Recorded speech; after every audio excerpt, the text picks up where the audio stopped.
Daniel Silveira foi preso pela Polícia Federal em Petrópolis, um dia depois de perder o foro privilegiado.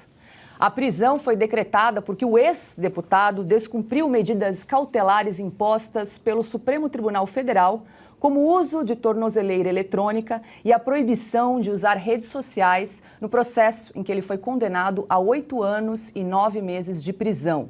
Um dia depois da sentença, o então presidente Jair Bolsonaro concedeu a graça constitucional a Daniel Silveira, perdoando as penas do ex-deputado.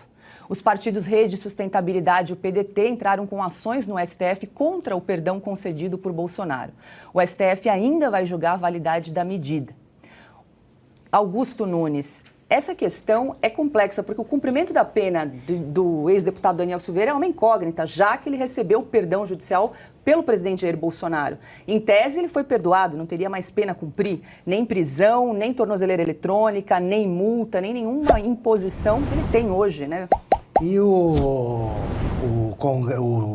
Supremo Tribunal Federal ainda vai examinar, né, a graça concedida pelo presidente Bolsonaro, que é um indulto. O próprio ministro Alexandre de Moraes explicou muito didaticamente como funciona a graça, o indulto individual ou coletivo. Isso aí num vídeo que circula na internet.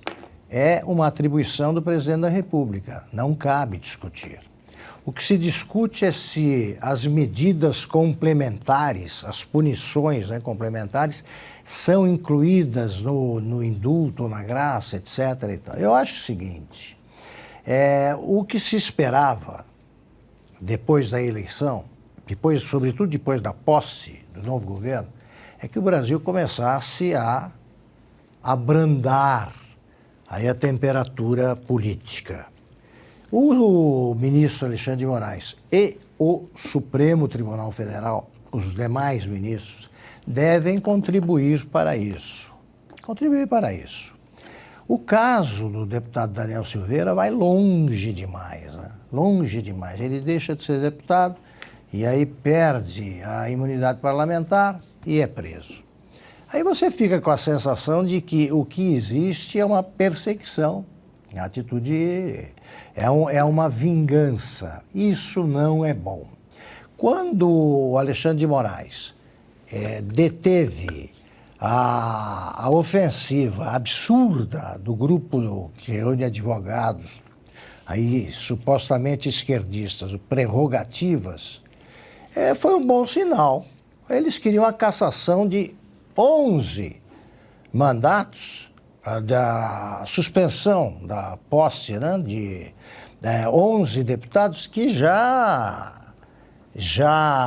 haviam participado da cerimônia de, como é que é, já tinham assumido,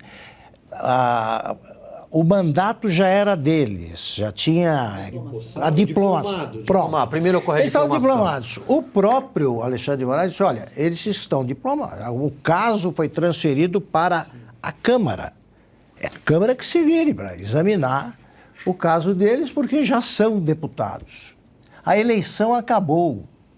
Então eu acho que é jogar uma lenha, né, desaconselhável na fogueira, você continuar mantendo em suspenso um caso que envolve uma decisão importante do presidente da República e também um julgamento importante feito pelo Supremo.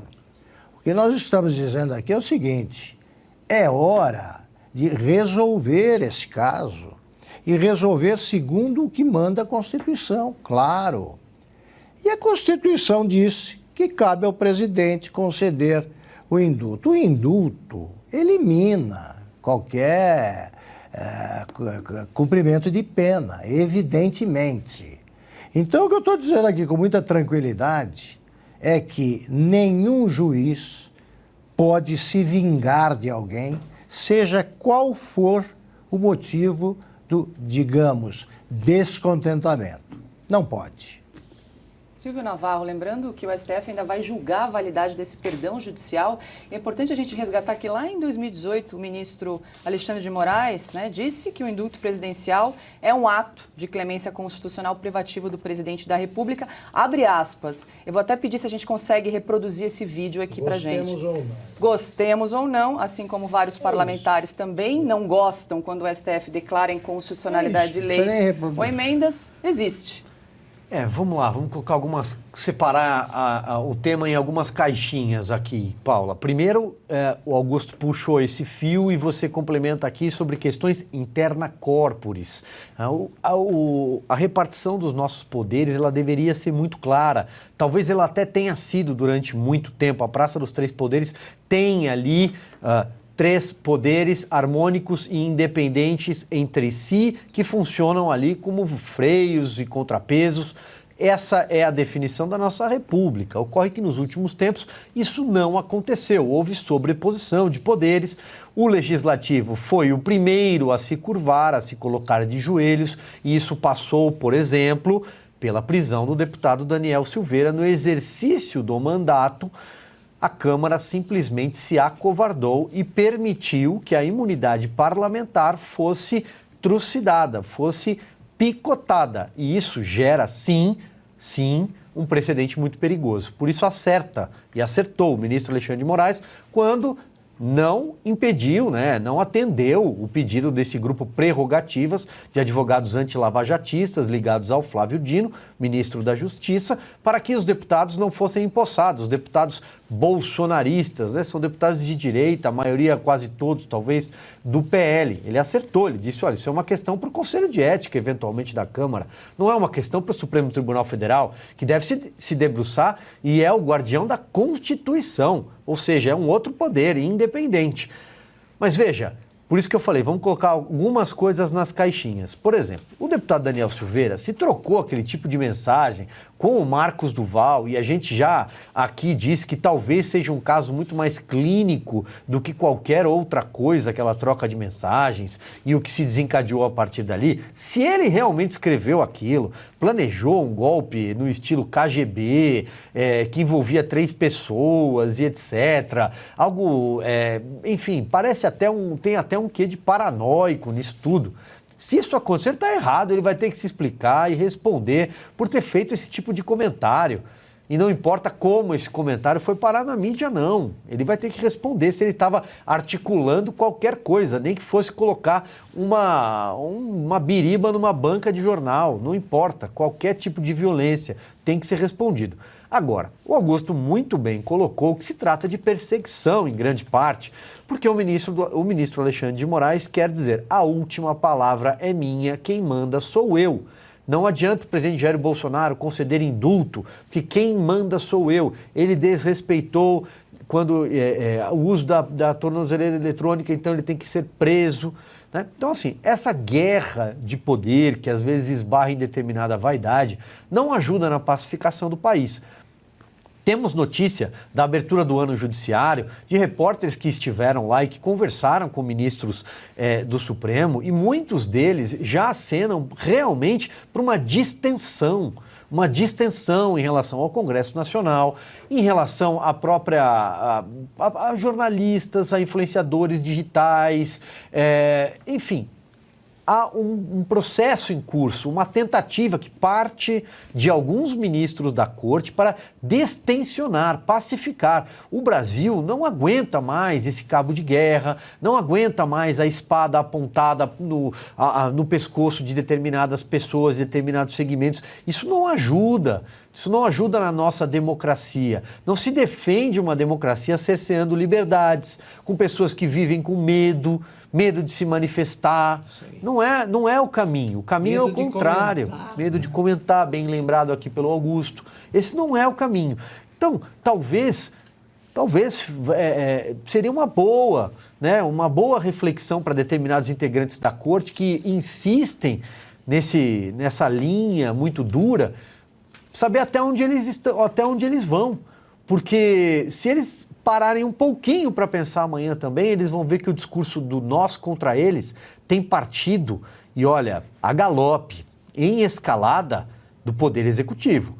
Está a fala revanchista, reescrever a história, o revisionismo, o ódio tem partido nos discursos do atual presidente da República.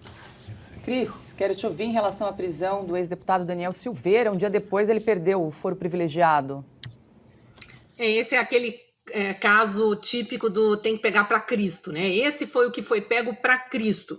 Óbvio que ele se excedeu naquele primeiro vídeo que gerou toda a confusão, todos os pedidos de prisão, mas realmente não respeitaram no judiciário a imunidade parlamentar. Depois, o legislativo, analisando essa questão, também desrespeitou. Então, a República virou do avesso, ela foi atacada por dentro, ela se corroeu. Os atos antidemocráticos aconteceram a rodo aí, partindo do Supremo, do TSE, do próprio Congresso, mês após mês, ano após ano aí, durante o governo Bolsonaro. E foram deixando isso avançar. Agora já tem várias pessoas perseguidas, censuradas, presos, pessoas que estavam se manifestando. A Constituição garante o direito de manifestação e essas pessoas não tiveram esse direito respeitado, estão sendo difamadas por essa militância lulista que não pesquisa as coisas, sequer foi saber se os presos de Brasília no dia 9 de janeiro,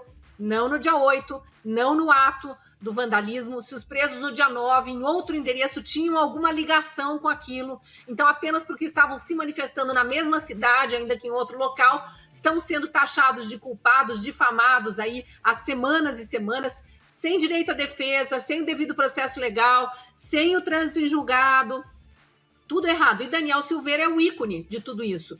Mas, assim, para resumir, não me estender demais, porque muito já foi dito acerca desses atos contra o deputado Daniel Silveira, independentemente, aqui não estamos falando do mérito do que ele disse lá naquele primeiro vídeo que ensejou a primeira ordem de prisão. Daniel Silveira recebeu a graça presidencial, e enquanto vocês falavam, eu estava aqui dando uma relembrada do que é a graça presidencial, e ela é completa por si só. O presidente concedeu, não se questiona, está concedido. Então não tem tornozeleira eletrônica, não tem proibição de rede social, nada disso. Ele foi livre, liberto pela graça presidencial. Isso tudo é perseguição, são mais e mais capítulos. Agora eu só queria fazer uma associação aqui que eu acho que fica para reflexão. Por que Marcos Duval fez aquela acusação na madrugada, que depois ele voltou atrás, e daí logo na manhã seguinte, horas depois daquela acusação na madrugada para o MBL, Daniel Silveira foi preso? Acho tudo muito estranho, pode ter um link aí nessas histórias.